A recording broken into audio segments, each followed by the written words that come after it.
Only exam trick YouTube channel में मैं आपका तहे दिल से स्वागत करता हूं। चलिए दोस्तों, आज का वीडियो जो है आरआरबी एएलपी स्टेज 1 2024 में पूछे गए थर्ड शिफ्ट में ये वीडियो है। इसमें हम 3 शिफ्ट का क्वेश्चन देंगे और वो जो है 2024 में पूछे गए प्रश्न है। ये जो है आपके एग्जामों के लिए महत्वपूर्ण है, प्रीवियस ईयर क्वेश्चन है। चलिए स्टार्ट करते हैं पहले प्रश्नों से। जब कैल्शियम ऑक्साइड जल के साथ तीव्रता से अभिक्रिया करके हुआ चूना बनाता है तो किस प्रकार की अभिक्रिया होती है? तो संयोजन अभिक्रिया होती है। एनपीएस वात्सल्य योजना के अंतर्गत प्रतिवर्ष न्यूनतम कितनी धनराशि का अंशदान किया जा सकता है तथा अधिकतम अंशदान की कोई सीमा नहीं है? तो 1000। 1824 ललित कला प्रदर्शनी और प्रतियोगिता का प्राथमिक उद्देश्य क्या है? तो उभरती कलात्मक प्रतिभाओं की खोज तथा उनको प्रोत्साहित करना। आई हैव द स्टेट्स ए कुट्टी क्रिकेट स्टोरी पुस्तक के लेखक कौन है? तो रविचंद्रन अश्विन। कौन मूत्राशय के दाब को नियंत्रित करता है? तो तंत्रिका तंत्र। डिजाइन द्विवार्षिक आयोजन के प्रदर्शित मंडपों का मुख्य फोकस क्या रहा? तो समकालीन कला और अभिनव डिजाइन। पीने के जल को कीटाणुओं से मुक्त करने के लिए किसका उपयोग किया जाता है? तो विरंजक चूर्ण का। ठोस पदार्थों के तापमान में वृद्धि करने पर क्या होगा? तो कणों की गतिज ऊर्जा बढ़ जाएगी। कैल्शियम कार्बोनेट और जल बनाने के लिए कैल्शियम हाइड्रोक्साइड के माध्यम से कौन सी गैस प्रवाहित की जाती है? तो कार्बन डाइऑक्साइड गैस। किसी विद्युत धारावाही चालक द्वारा उत्पन्न चुंबकीय क्षेत्र रेखाओं का पैटर्न चालक की आकृति पर निर्भर करता है। कौन सी ग्रंथि एड्रेनालिन स्रावित करती है? तो अधिवृक्क ग्रंथि। कोशिका में अभिक्रिया कहाँ होती है? 6 कार्बन वाले अणुओं ग्लूकोज का 3 कार्बन वाले अणुओं में विखंडन। तो कोशिका द्रव्य में। जब एक मोटे कांच के स्लैब को किसी मुद्रित पदार्थ के ऊपर रखा जाता है तो मुद्रित पदार्थ दिखाई देते हैं और यह प्रकाश के कारण होता है। तो उठे हुए दिखाई देते हैं और यह प्रकाश के अपवर्तन के कारण होता है। युवावस्था में होने वाले परिवर्तन जो लैंगिक परिपक्वता का संकेत देता है। तो नए बालों में वृद्धि का पैटर्न। कृषि प्रयोजनों के लिए गन्ना, गुलाब या अंगूर जैसे कई पौधों को उगाने के लिए लेयरिंग या ग्राफ्टिंग जैसी विधियों में उपयोग की जाने वाली प्रजनन विधि कौन सी है? तो ये जो है वानस्पतिक प्रवर्धन। वानस्पतिक प्रवर्धन। जल में घुला हुआ तेल किसके मिश्रण का एक उदाहरण है? तो विषमांगी मिश्रण के। अन्य कार्बन परमाणु अथवा अन्य तत्वों के परमाणुओं के साथ आबंध बनाते समय कार्बन प्रायः कितने इलेक्ट्रॉन साझा करता है? तो 4 इलेक्ट्रॉन। एक कूलाम आवेश में कितने इलेक्ट्रॉन होते हैं? 6 × 10⁻18 इलेक्ट्रॉन होते हैं। चलिए अब जो है अगला शिफ्ट है RRB ALP stage 1 28/11/2024 first shift का क्वेश्चन है।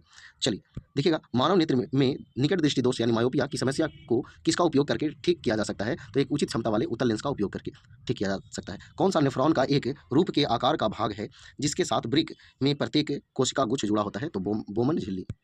हाइड्रोजन परमाणु की परमाणविक त्रिज्या कितनी होती है? तो 10⁻−10 मीटर होती है। किसी जीव की भोजन रिक्तिका में जटिल पदार्थ सरल पदार्थों में टूट जाते हैं जो फिर कोशिका द्रव्य में फैल जाते हैं। तो ये अमीबा। किसी यौगिक का उपयोग अति अम्ल में एक घटक के रूप में किया जाता है? Sodium hydrogen carbonate. जब अम्ल को जल में मिलाया जाता है तब क्या होता है? तो इससे प्रति इकाई आयतन में हाइड्रोनियम आयनों की सांद्रता में वृद्धि हो जाएगी। जब चूना पत्थर को गर्म करने पर वह बूझे चूने में परिवर्तित हो जाता है तो किस प्रकार की अभिक्रिया होती है? तो अपघटन अभिक्रिया होती है।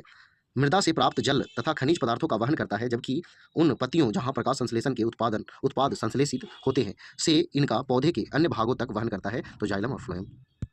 आगे, कौन सी एक विशिष्टीकृत कोशिका है जो विद्युत आवेग के द्वारा शरीर के एक भाग से दूसरे भाग तक सूचनाओं का संवहन करती है? तो तंत्रिका कोशिका यानी न्यूरॉन। विद्युत धारावाही वृत्ताकार पास के लिए क्षेत्र सामर्थ्य होता है? तो केंद्र पर अधिकतम। किस जीव में कोशिका विभाजन या विखंडन से नए जीवों का निर्माण होता है? तो एक कोशिकीय जीव में। किसी वस्तु के विस्थापन का मान शून्य होने के लिए कौन सी स्थिति आवश्यक है? तो जब वस्तु की प्रारंभिक और अंतिम स्थिति समान हो। चलिए अब जो है थर्ड शिफ्ट तीसरा शिफ्ट का ये क्वेश्चन है, यानी कि आरआरबी एलपी स्टेज 1 28/11/2024 ये शिफ्ट 2 में पूछे गए हैं। मानव में नाइट्रोजन युक्त अपशिष्ट पदार्थ उत्पन्न करने वाली चयापचय गतिविधियों को किसके द्वारा हटा दिया जाता है? तो उत्सर्जन तंत्र द्वारा। जब कोई वस्तु एक समान गति में होती है तो इसका पथ कैसा होता है? तो एक ऋजु रेखीय होता है। जब एक लोहे की कील को कॉपर सल्फेट के विलयन में डुबोया जाता है तो कौन सा पदार्थ विस्थापित हो जाता है? तो कॉपर। जब सफेद प्रकाश को कांच के प्रिज्म द्वारा 7 रंगों में विक्षेपित किया जाता है तो किस रंग का विचलन सबसे कम होता है? तो सबसे कम विचलन जो है ये पीला का होता है। तो ये ऑप्शन पे डिपेंड करता है। ठीक है, आगे, एक वस्तु को अवतल दर्पण के फोकस और ध्रुव के बीच रखा जाता है तो निर्मित प्रतिबिंब कैसा होगा? तो आभासी, सीधा और बड़ा होगा। पौधे में शीर्षस्थ विभज्योतक उत्तक की स्थिति क्या होती है? तो तनों और जड़ों की वृद्धि वाले भाग में। पुष्प के मादा जनन अंग में उभरा फूला भाग अंडाशय होता है। मध्य में लंबा भाग वर्तिका होता है और शीर्ष भाग जो प्रायः चिपचिपा होता है उसे वर्तिकाग्र होता है। तो जीवों की मूल निर्माण इकाई है तो कोशिका है। क्या है? कोशिका। जब तनु हाइड्रोक्लोरिक अम्ल को कॉपर ऑक्साइड की थोड़ी मात्रा वाले बीकर में मिलाया जाता है तो कौन सी यौगिक बनता है? तो कॉपर क्लोराइड बनता है। कार्बन द्वारा निर्मित सबसे सरल यौगिक जिसकी उपयोग व्यापक रूप से ईंधन के रूप में किया जाता है तो मीथेन। आगे देखिएगा, जब किसी वस्तु पर गुरुत्वाकर्षण बल लगता है तो वस्तु क्या अनुभव करती है? तो त्वरण अनुभव करती है। आगे देखिएगा, द्रव्य के कण किसके कारण निरंतर गतिशील रहते हैं? तो गतिज ऊर्जा के कारण निरंतर गतिशील रहते हैं। तो चलिए दोस्तों, ये 3 शिफ्ट का क्वेश्चन जो है आपका समाप्त हुआ। अगर वीडियो पसंद आया तो वीडियो को लाइक करें, दोस्तों शेयर करें। तो आज इतना ही। जय हिंद, जय भारत, वंदे मातरम।